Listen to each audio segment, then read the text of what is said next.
ఎర్రకొండ వేసేసుకుని అల్లరి ఎక్కువ చేస్తున్నారని పోలీస్ డిపార్ట్మెంట్ వచ్చింది.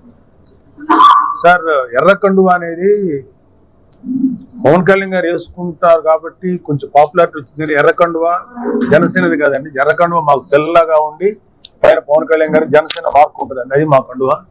అది జనసేన కండువ కాదండి.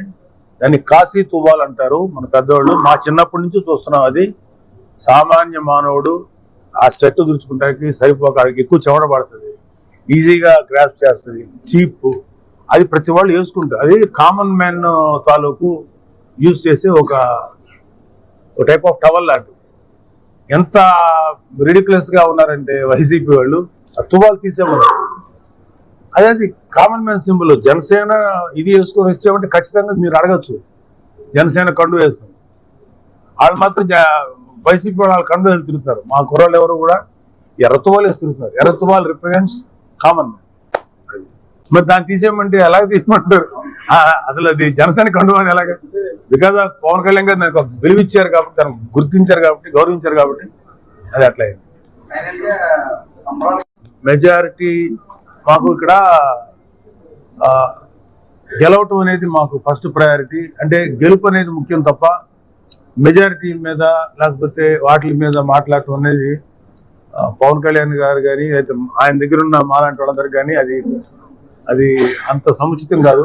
ఎందుకంటే గెలుపు అనేది ఎలా అయినా గెలిచిన తర్వాత ఏం చేస్తాం అనేది ముఖ్యం తప్ప ఎంత గెలిచాం అనేది అక్కడ ఆయన్ని ప్రేమించే ఎంతో మంది జనసేన అభిమానులు, కార్యకర్తలు వాళ్ళు ఉత్సాహపడటానికి వాళ్ళు మాట్లాడే ఇది. అది ఏదైనా సరే ఎలక్షన్ రిజల్ట్స్ వచ్చిన తర్వాత ఎంత గెలుపు వస్తుంది ఏంటని చెప్తాం. ఈ లోపల మేము ఏదన్నా దాని గురించి మాట్లాడితే అది అనవసరమైనటువంటి ఒక అతిశయంగా ఉంటుంది. అందుకని మేము మాట్లాడవచ్చు కదా. కానీ గెలుస్తాం అనేటువంటి నమ్మకం అయితే మాకు 100%. రిజల్ట్ రావాలి కదా సార్, ఇంకా అప్పుడే మనం కంక్లూజన్ రాకూడదు. ఆయన ఎవరన్నారు మీ గెలుపుకి వాళ్ళే కారణం అని. దాంట్లో కూడా కొంత నిజం ఉంది. అందుకన్నా ముఖ్యంగా ఏంటంటే ఇది క్రైసిస్ టైం. 19 నుంచి 24 మొన్నటిదాకా ఈ క్రైసిస్ టైంలో ఆంధ్రప్రదేశ్ ప్రజలందరూ కూడా సైకలాజికల్ గా కానీ లేకపోతే ఇంకా అన్ని రకాలుగాను ఒక రకమైనటువంటి భయంగా గడిపారు. ఎందుకంటే స్వేచ్ఛాపూరితమైన వాతావరణం లేదు, ఒక డెమోక్రటిక్ వాల్యూస్ లేవు. ఇలాంటి చోట్ల ఇతన్ని ఎట్లయినా సరే ఓడించాలి అనేటువంటి, దింపేస్తే బాగుంటుంది అనేది మొట్టమొదటి ఆకాంక్ష ఎక్కడి నుంచి వచ్చిందంటే ప్రజల నుంచే వచ్చింది. ఆ ప్రజల నుంచి వచ్చిన ఆకాంక్ష కదా ఏ రాజకీయ పార్టీ అయినా అమలు చేయాల్సింది. సో ఆ ఆకాంక్షలు బాగా ముందు తెలుసుకున్న వ్యక్తి, ఎంటైర్ స్టేట్ లో ఉన్న అన్ని పార్టీ కంటే ముందు తెలుసుకున్న వ్యక్తి మా ప్రెసిడెంట్ పవన్ కళ్యాణ్ గారు. అందుకనే ఇప్పటం సభలో వైసీపీ వ్యతిరేక ఓటు చీలనివ్వను అన్న తీసుకున్న ఒక ప్రతిజ్ఞ లేకపోతే ఒక మాట ఈ రోజు దాకా తీసుకొచ్చు. అండ్ ముఖ్యంగా ఇవాళ పిఠాపురం ప్రజలందరూ కూడా మీ అందరి తరఫున మనస్ఫూర్తిగా థ్యాంక్స్ చెప్తున్నాం. జనరల్గా ఏంటంటే ఓటు ఒక మంచి వైపు పాజిటివ్ ఓటు ఉంటుంది, లేకపోతే ఒక నాయకుడు అంటే ఇష్టపడే ఓటేస్తారు, ఒక నాయకుడు ఒక కైండ్ ఆఫ్ అభిమానం ఉంటుంది. కానీ ఇక్కడ మాకు ప్రత్యక్షంగా మేము అందరం చూసినప్పుడు ఇక్కడ ఓటు ఎలా చేశారంటే ప్రేమతో ఓటు వేశారు.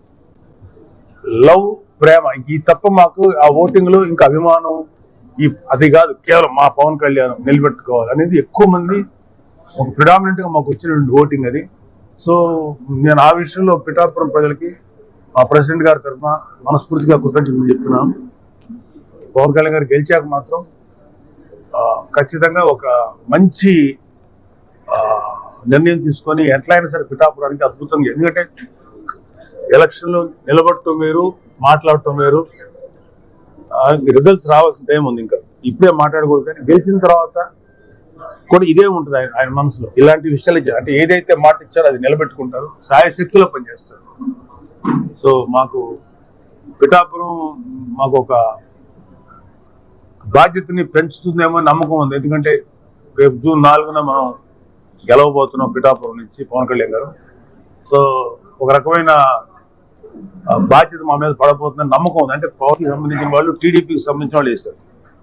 సో మొట్టమొదటి ఏంటంటే బిగినింగ్ లో కొంచెం అవ్వదు, ఇట్లా వాళ్ళు ఒప్పుకోవట్లేదు, ఈగోలు ఆ చిన్న చిన్న క్లాషెస్ ఉంటాయి, అది వెరీ న్యాచురల్. మేము ఈ టైంకి ఇలాగే అరైవ్ అవుతారని మనకు తెలుసు.